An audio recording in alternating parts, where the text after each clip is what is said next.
Iugoslávia, anos 1970.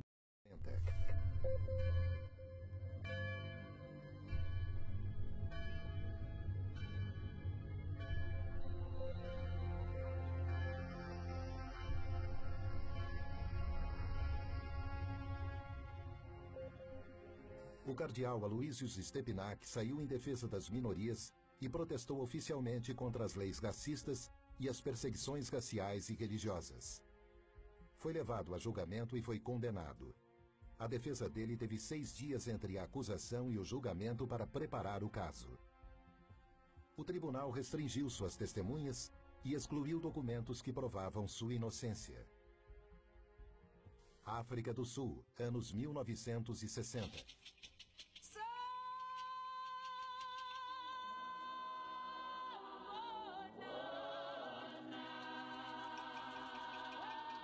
One of the mistakes which some political analysts make is to think that their enemies should be our enemies.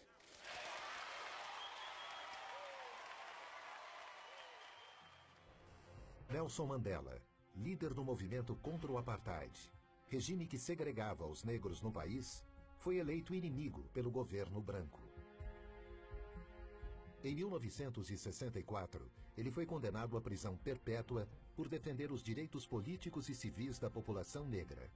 Ele passou 27 anos na prisão. Após uma intensa pressão internacional, ele foi libertado em 1990. Brasil, anos 2000.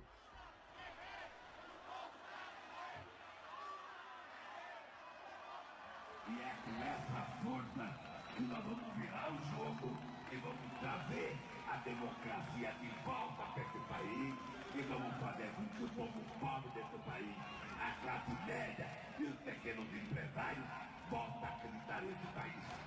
Ao me eleger presidente da República, o Brasil deixou claro que havia decidido trilhar um novo caminho. Um caminho em que a distribuição de renda é fator decisivo de um novo tipo de desenvolvimento, mais inclusivo, mais humano, mais sustentado e duradouro. O ex-presidente Lula é vítima de um ato ilegal coletivo para desacreditá-lo e afastá-lo da vida pública. Para impedir que Lula seja eleito sem que ele tenha cometido qualquer crime. Essa é a luta travada por alguns juízes, procuradores da República e grande parte da mídia no país. Essas 3 histórias têm um ponto em comum: o lawfare. O termo lawfare foi criado em 2001 pelo major-general da Marinha Americana Charles Dunlap e desde então tem sido estudado em importantes universidades como Harvard, por exemplo. O lawfare é uma arma poderosa para combater inimigos políticos que combina ações aparentemente legítimas e ampla cobertura da imprensa.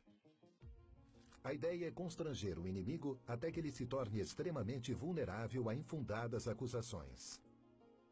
Uma vez enfraquecidos, eles perdem todo o apoio popular e qualquer poder de reação. Com o objetivo de arruinar alguém, o lawfare usa as seguintes estratégias: o abuso das leis vigentes para deslegitimar e prejudicar a imagem pública do adversário, uso do processo legal para cercear sua liberdade, intimidá-lo, silenciá-lo, influenciar negativamente a opinião pública para antecipar a sentença condenatória e cercear o amplo direito a uma defesa imparcial, pressionar agentes públicos e promover retaliações contra políticos para obstruir os mecanismos legais de defesa, manipulação estratégica de uma causa falsa, tentativa de intimidar advogados de defesa. Uma guerra com um ataque pensado minuciosamente em 3 dimensões. A primeira dimensão é geográfica. Aqueles que estão atacando escolhem o campo de batalha mais vantajoso. O embate se dá na vara ou no tribunal que melhor atender ao objetivo de acabar com seu opositor. A segunda dimensão é a escolha de uma lei especificamente moldada para aquela guerra. A terceira dimensão consiste em externalidades. Um papel desempenhado principalmente pela mídia que cria uma sensação de presunção de culpa. Para o antropólogo John Comaroff, professor da Universidade de Harvard e um dos maiores especialistas em lawfare, o ex-presidente Lula é o maior exemplo brasileiro de alguém que é vítima de abuso da lei para fins políticos. Para ele, a justiça do Brasil está manipulando as leis e criando uma presunção de culpa contra o ex-presidente Lula. The violence of the law has replaced the violence of the gun because you destroy people, you efface them, you erase them, you take away their assets, you take away their dignity, you take away their lifestyle. Os ataques e violações constantes do direito de defesa têm que ser combatidos. E esse foi o propósito para o qual o Instituto Lawfare foi criado. Entre seus objetivos está o de resguardar os direitos de cidadãos que são vítimas de lawfare, identificando e detectando os agentes e vítimas e promovendo medidas efetivas para protegê-los.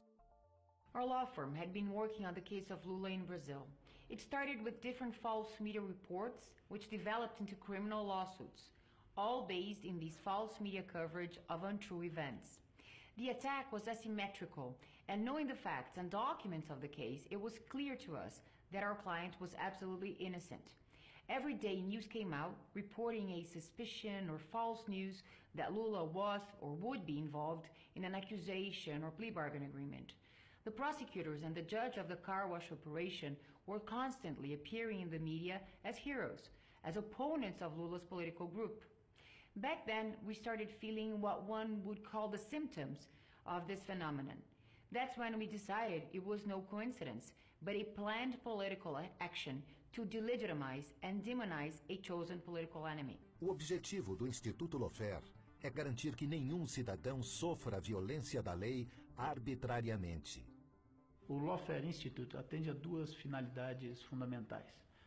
Me preocupa constatar que se levantan voces, especialmente de algunos doctrinarios, e de outro que tratan lado, de explicar o diagnóstico que los derechos e denúncia sociales de ya casos son de viejos, lawfare ao redor do mundo. están Com pasados isso, de moda pretendemos y no reafirmar tienen nada que o aportar império a da nuestra legalidade, sociedad. reafirmar o De este Estado modo, de Direito confirman e a ideia políticas de económicas y que sociales o direito que llevan a deve nuestros conter o pueblos poder e a não la estar a aceptación y serviço do poder. justificación O de la lawfare é um problema desigualdad mundial. y de la Nós indignidad. tivemos a oportunidade de La estudar, injusticia de y la debater falta de e oportunidades atuar em casos tangibles y envolvendo o concretas lawfare. Aqui no detrás de Brasil, o tanto caso do análisis ex-presidente Lula incapaz é um de dos maiores ponerse casos de en lawfare los pies del hoje no otro. mundo.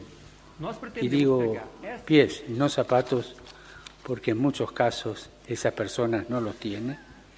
Es también una forma de generar violencia, silenciosa, pero violencia al fin.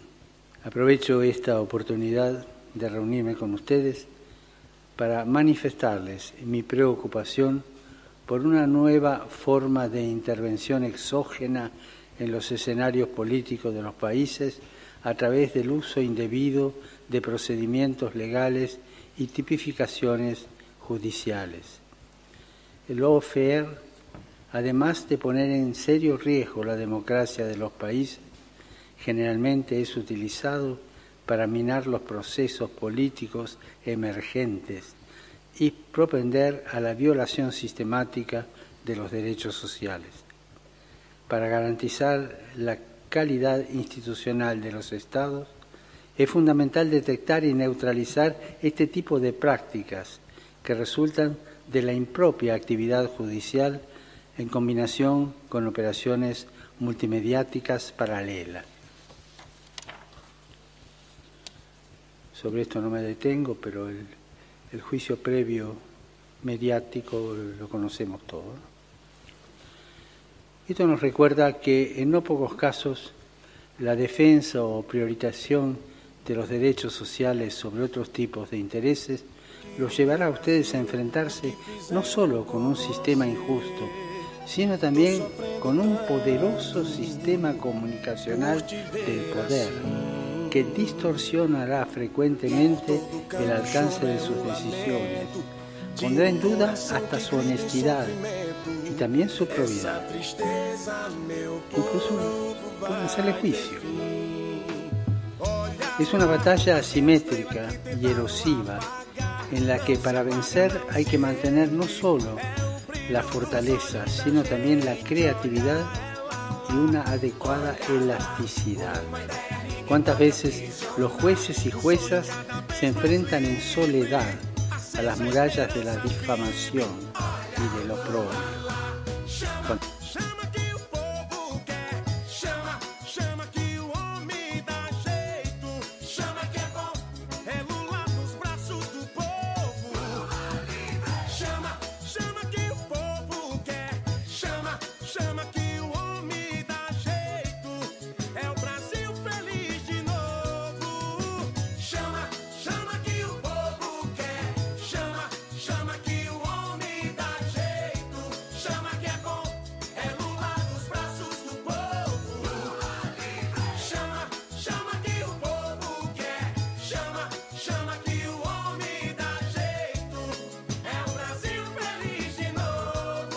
poderosos podem matar uma, duas ou 3 rosas, mas jamais conseguirão deter a chegada da primavera.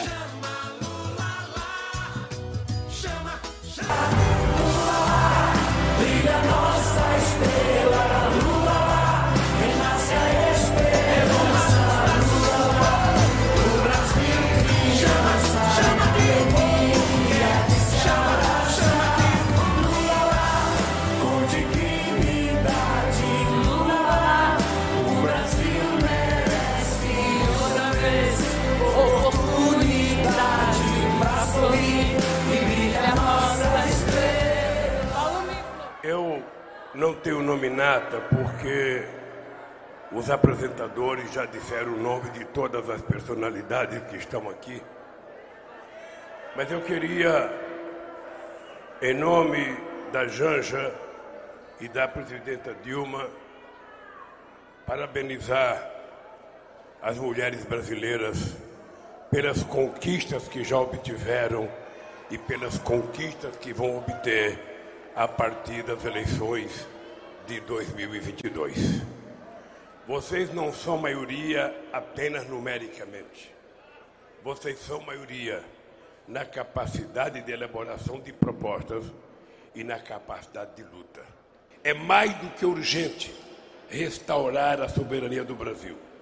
Mas defender a soberania não se resume à importantíssima missão de resguardar nossas fronteiras terrestres, marítimas e o nosso espaço aéreo. É também defender as nossas riquezas minerais, nossas florestas, nossos rios, nossos mares, nossa biodiversidade. E é, antes de tudo, garantir a soberania do povo brasileiro e os direitos de uma democracia plena.